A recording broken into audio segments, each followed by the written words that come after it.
Dans le numéro ici, tu sais que les deux rectangles sont semblables. Ça veut dire que le rectangle qui est ici, c'est une version rapetissée, en fait, du rectangle initial qui est ici.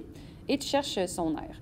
Puisqu'on a l'air de lui, tout ce qu'on a besoin de savoir, c'est « Hey, ce rectangle-là, dans le fond, il est combien de fois plus petit que ce rectangle-là? » Ce qu'il faut faire attention, par contre, c'est que les mesures, ils peuvent, par exemple, être 5 fois plus petites, mais ça ne veut pas dire que l'aire va être 5 fois plus petite. Parce que les mesures et le périmètre, ça fonctionne avec le rapport de similitude K. Puis l'aire, bien, c'est le K exposant 2.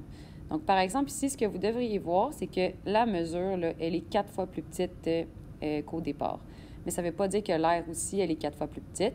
L'aire, elle va être 16 fois plus petite parce que c'est le rapport de similitude exposant 2. Si pour vous, ce n'est pas encore clair, je vais faire le problème au complet avec vous autres.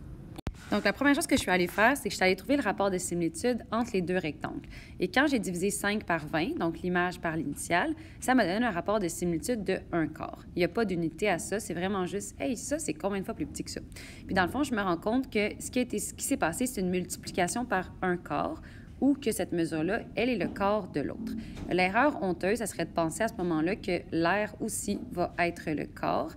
Mais non, c'est pas ça qui va se passer. Parce que l'aire, quand on compare ça, ce n'est pas le cas que ça nous donne, c'est le cas exposant 2. Donc, si les mesures sont le quart, bien, l'aire va être le 16e. Donc, ce qu'on fait quand on veut travailler avec les aires, c'est qu'on ne travaille pas avec le cas. Comme je l'ai dit, on travaille avec le cas exposant 2. Donc, notre deuxième étape ici, ça va être d'aller trouver le cas exposant 2. Ce qui veut dire qu'est-ce qui se passe entre les aires. Bien, le cas exposant 2, bien, ça le dit dans le mot, on dirait, c'est le cas, mais exposant 2. Et 1/4 fois 1/4, ça va vous donner 1/16e. Donc, ça veut dire que l'aire du deuxième, elle est 16 fois plus petite que l'aire du premier.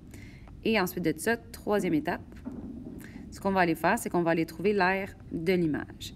Il y a des gens qui sont comme « Madame, est-ce que je peux juste diviser le 80 par 16? » Oui, tu as le droit de diviser par 16.